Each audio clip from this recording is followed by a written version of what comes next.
Morning viewers, welcome to Sheffield. I am your host, Charlie Veach. Hello, that's me. Hello, so I've been exiled from Manchester for 7 months.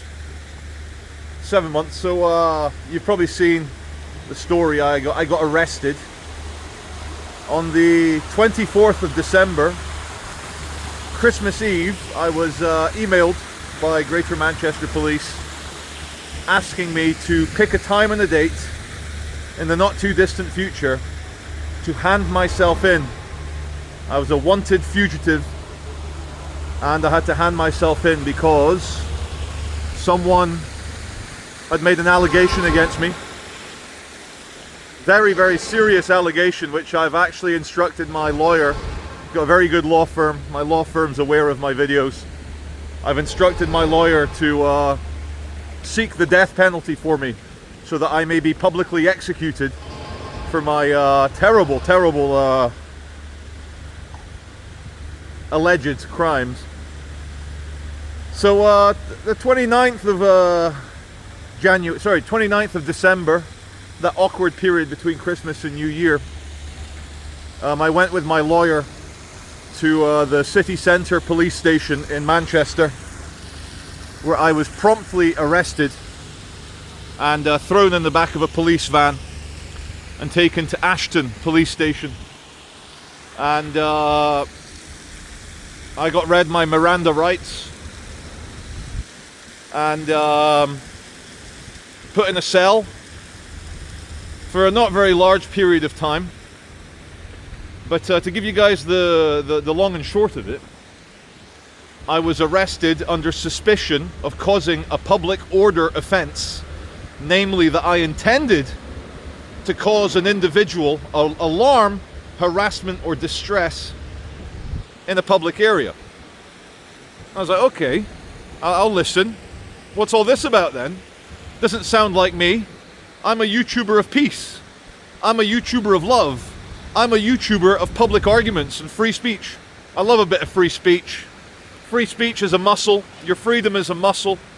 And if you don't exercise it, it'll slowly atrophy, wither away, and you'll be a weak communist, lefty. The white pigeon of peace has come out. So yeah, it's Public Order Section 4A, where you intended to cause someone alarm, harassment, or distress.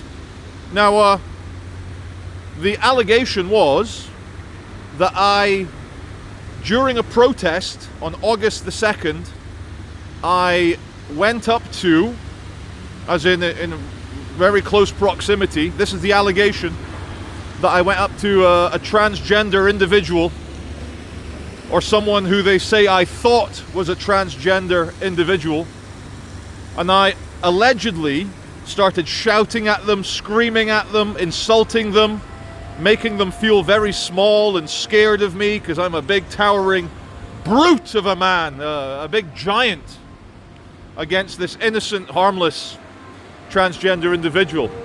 So I was scratching my head, scratching my last 4 hair follicles, and I thought that doesn't sound like my modus operandi. Yes, I'll get into heated debates. Yes, I'll get into arguments. Yes, I'll exercise my free speech, especially in a protest setting.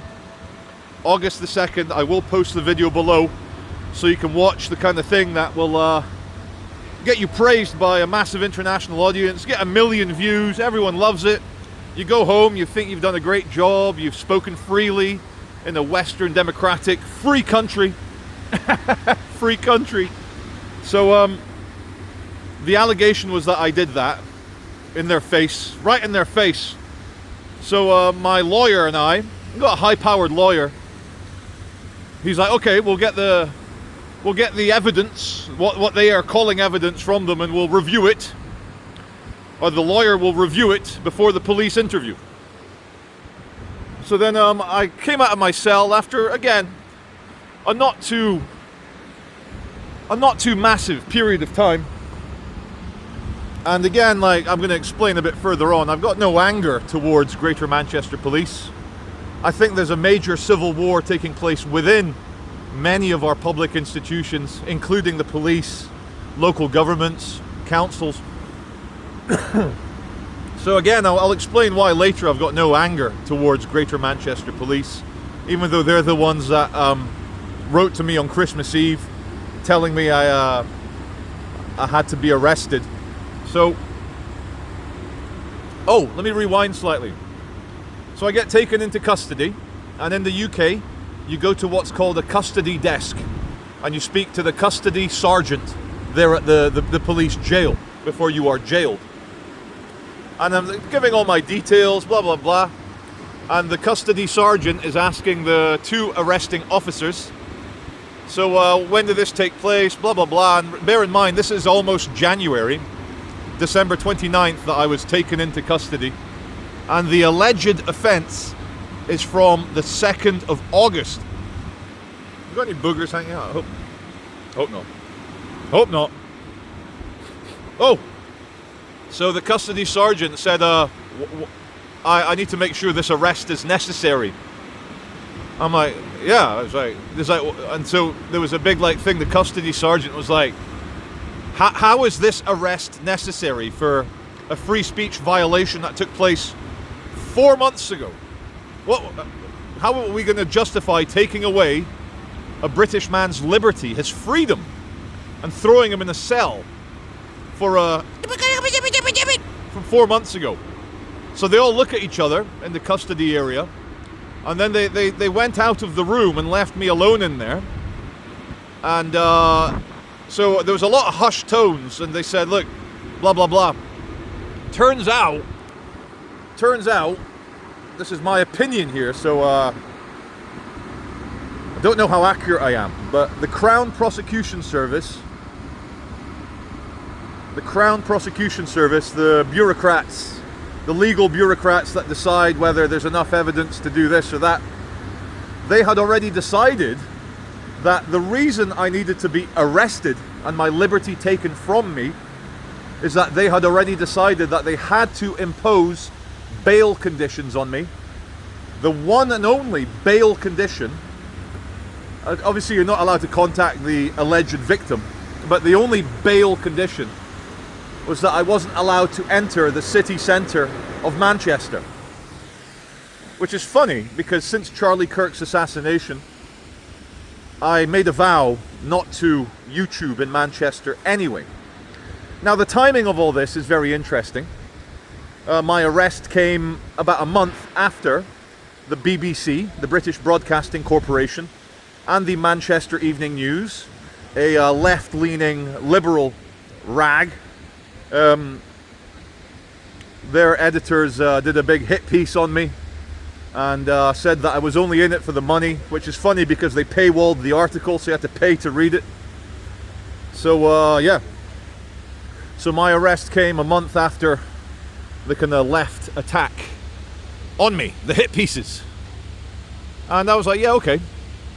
So the custody sergeant, he could not believe that my arrest was necessary, but then he got taken outside by the two arresting officers, and I think they said this is coming from some dark, demented, lefto-communist wokies within the Crown Prosecution Service, which is a civil service department. And again, if you're not aware, in Britain right now, we are currently under a left-leaning regime, a culturally left-leaning. Of course, they're capitalists. They want money, they want big business to win, they want small businesses to win. Apart from all the taxation and red tape they put on, but no matter who wins in Britain, the big business and war party is always in charge. So I was like, okay. So apparently the Crown Prosecution Service had already decided before my arrest that they were going to impose bail conditions. So fast forward an hour or two, I have a meeting with my lawyer, and I was like, what are we going to do then? And he kind of throws his hands up and goes, we all have to just emigrate out of Britain. This country is effed. This is a clown show. I was like, what's going on? What's going on, high-powered lawyer? What's going on? And he's like, so the allegation was that you went right up to someone in their face and harassed them Alarm, harassment. So you alarm them, you harass them, and you distress them in their face. And that is the alleged public order offence. I said, what does the evidence show? And the evidence shows me narrating a video. Police all around me, narrating a video in a busy, loud protest setting. And I zoom in on someone 70 meters away, 65, 70 meters away, 200 feet away. And I zoom in on the camera, and I'll paraphrase. I said something like, haha, tranny, look, he's dressed like a little girl, ha ha ha. And then the camera pans away and I carry on. The individual had their back turned to me. I guarantee you 100% they didn't hear a word I said. I don't even think the police all around me heard what I said because it's very loud. And I was narrating into my video from this distance here, obviously filming the other way. And that narration, that terminology, was enough for it to spiral out of control. And I don't know if there's a conspiracy, if there is a dark lefto commie wokey conspiracy behind the scenes, because I don't know exactly how these things would work. But the video, I do believe, has got over 1 million views. I will link it below. And I think it's important for you all to see what will get you thrown in jail in Great Britain in 2026 from a humble narrator and humble YouTuber. Thank God, God bless the United States. Thank God I work for an American company. Thank you. Thank you, Jesus. Thank you, Buddha. Thank you, Vishnu. Thank you, all the gods, that I work for an American company that still believes in free speech and constitutionally protected freedoms. Like, yeehaw, yippee-ki-yay, land of the free, home of the brave. So, we're of course going to go not guilty, because I am not guilty. And I wasn't going to discuss this, but then of course the Manchester Evening News and the Greater Manchester Police press office did a big statement. Oh, man charged, Charles Veach, charged. And they made a big song and dance. I've not seen this before. In the newspaper article, he is banned from the city centre of Manchester. Banned for 7 months. 7 months he cannot go into Manchester. Now that's using a nuclear weapon to open a walnut. That's using a sledgehammer to open a walnut. And so because I allegedly narrated the video, vocal cord violation, not allowed, I'm banned. I guess that's to protect the 400,000 people that live in city centre Manchester, protect them from me, because my words are weapons. My freedom of speech is a cruise missile, and my ability to narrate on the cuff, on the fly, without rehearsal, without thinking about it too much, is a menace and a danger. And this is why I am asking my lawyer to seek the death penalty for me, because only my public execution can really show us how bad I am and how far I've fallen as a moral human being. Now, I did promise that I would say why I'm not angry at Greater Manchester Police. As I say, I think there is a big civil war happening in all these institutions, including the police. There are still fine British freedom-loving people within the police force.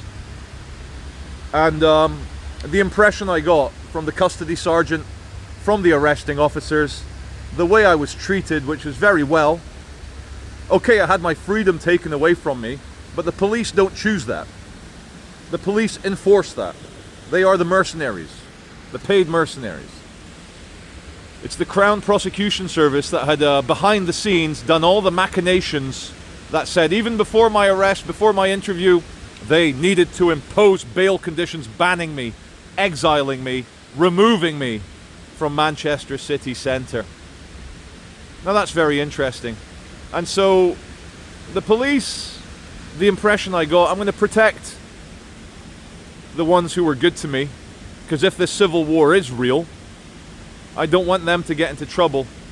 But I did not get the impression that any of the police officers that dealt with me that 29th of December, just a couple of months ago, I didn't get the impression that any of them believed that I needed to have my freedom taken away from me for what I said. And one of them made a very interesting comment saying, no, I cracked some joke about like the Americans are laughing at us, you know, that we're, you know, going Orwellian and Soviet and communist and literally taking away people's freedom for vocal cord violation, tap-to-tap violations on the internet. And the police officer turns to me and says, Charlie, I wish a lot of the time in my job we were like the Americans. God bless the United States of America. So you might wonder, where have I been for the last 2 weeks? You might notice a slight tan, although it's a bit cold in Sheffield today. The day after I received my charge, that I was charged with this criminal offense, the day after I flew to Florida for 2 weeks. Now, why Florida? Why not? It's amazing. It's practically in the Caribbean. And you can fly to Florida direct from Manchester. You don't have to connect in London or Paris or Frankfurt or Amsterdam. You fly direct from Manchester Airport. And I wanted to go somewhere right-wing, God-fearing, God-loving, freedom-loving, firearm-owning, a place that did not have lockdowns during the COVID Chinese cough and sneeze, the coof. Florida.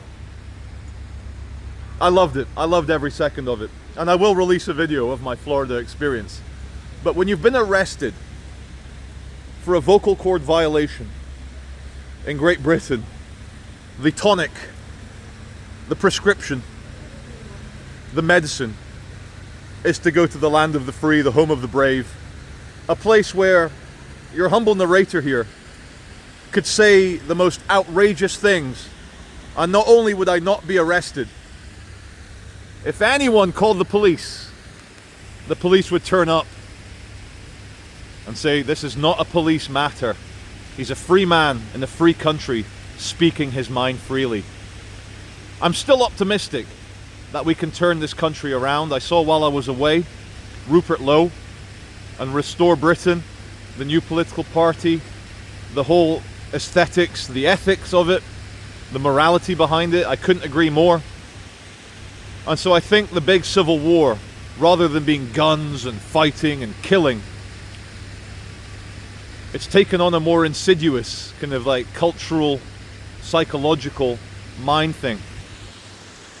And as the great podcaster Liam Tuff said to me yesterday in a voice note, he said, Charlie, the process is the punishment. So my arrest, I wasn't in custody for very long. Thank you, Greater Manchester Police. I was treated very fairly, and I did never at any moment get the impression that they were delaying it or just letting me languish in the cell. It wasn't a very long arrest, but still, that doesn't matter. I'm saying this to say I'm not angry at the police. They didn't put this terrible machine into motion.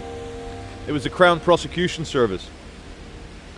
And so the big story is a somewhat moderately well-known YouTuber, your humble narrator here, narrating a video, having his freedom taken away by the British state, or shall I say by dark lefto-commie wokey forces within the British state. But this is another evidence of the clown world we're in.